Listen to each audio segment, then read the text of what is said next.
Supreme Court in Rock. The takeaway from Arkansas versus Rock is that a defendant may forfeit his right to testify by his conduct, whether a criminal defendant may forfeit his or her right to testify through conduct incompatible with the assertion of a right was reviewed by that court. That court went on to discuss waiver and forfeiture and ultimately went on to conclude the following. We now conclude that the right to testify may, in appropriate cases, be subject to forfeiture where conduct incompatible with the assertion of the right is at issue.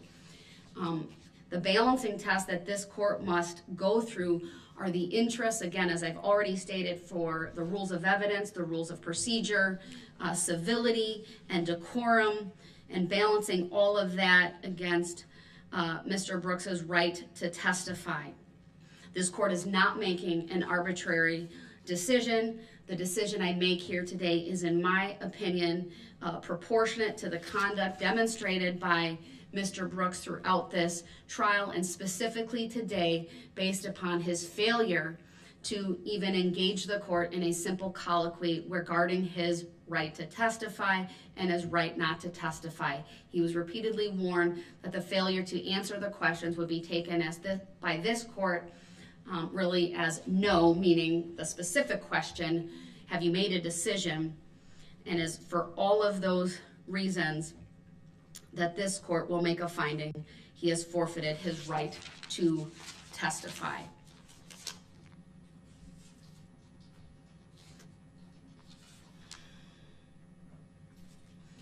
With that, then, there are no other witnesses to present for the defense. Before I bring the jury out, I'll ask the state if you intend to call any rebuttal witnesses. We have no rebuttal case, Your Honor. Thank you. All right. I would like Mr. Brooks to be brought back over so that he is present in the courtroom when the court advises the jury that the defense is resting. I realize that will be over his objection. I'd ask that he honor that. Mr. Brooks, I'm going to unmute you. If you can pledge to this court that you will honor that ruling and that you won't challenge that directly in the presence of the jury, I will bring you back over for that. Are you willing to make that pledge, sir? Make what pledge? I'm not making no pledges. Sir, you asked me a question now I can't answer. Yeah, no, go ahead, answer. You're trying to coerce me into violating my right to remain silent.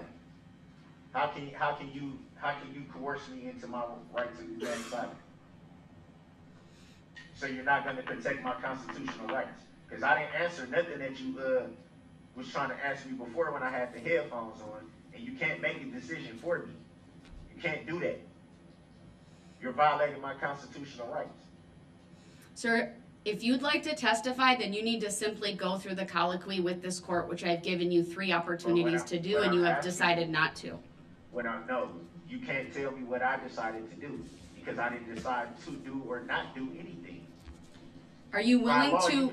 Your Honor, by law, you cannot coerce me. I'm not coercing you, sir. Well, you're making a decision for me based on something that I did not say myself. Last Friday, I specifically directed your attention to State versus Anthony. I discussed very briefly at the end of the day on Friday the case law that is relevant on this topic, including State versus Anthony, Rock versus Arkansas, and Chambers versus Mississippi, to specifically put you on notice. Did you recall what was going on Friday? Mr. Brooks, I'm going to mute him. Again, I'm not going to have a debate. I've made a finding. I've given him yet another opportunity. If he's willing to go through the colloquy with the court, he wants to challenge me instead and saying he doesn't consent. His lack of consent to this entire procedure is noted for the record. Based on his inability to pledge to this court that he will honor that ruling and be respectful of the jury, I'm going to leave him in the other courtroom. The jury's going to be brought out, and he will remain muted, and I will simply advise them as I have throughout this case, that he's appearing from another courtroom and that his appearance from the other courtroom should not in any way be held against him or influence their verdict in any way.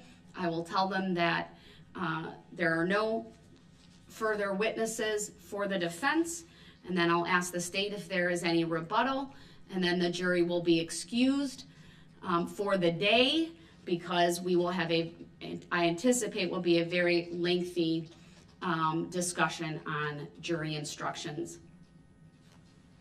Again, I will advise Mr. Brooks that if at any point in time he wants to come back over, he needs to advise the bailiffs, but it does need to be accompanied by a pledge that he will follow the rules of civility and decorum, and he will not specifically challenge the court's rulings regarding closing off of his ability to call witnesses or testify on his behalf. All right, let's have the jury brought out.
Thank you, everyone. Please be seated.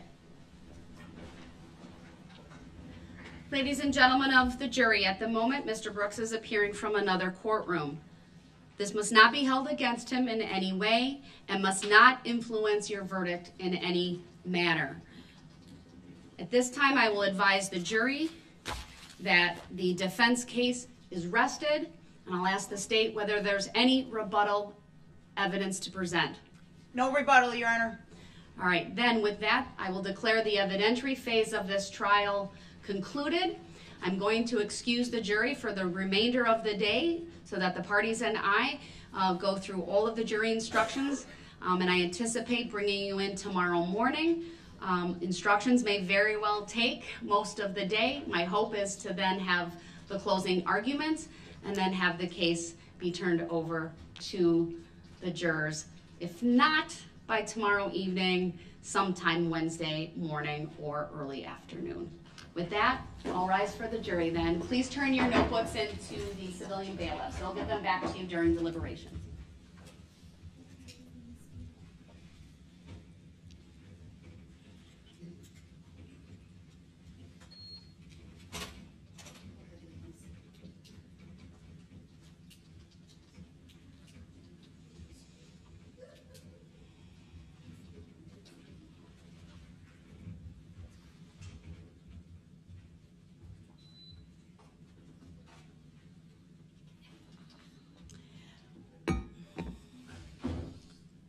Thank you. Be seated.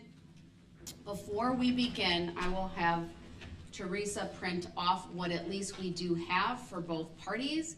I'd like to take a short comfort break.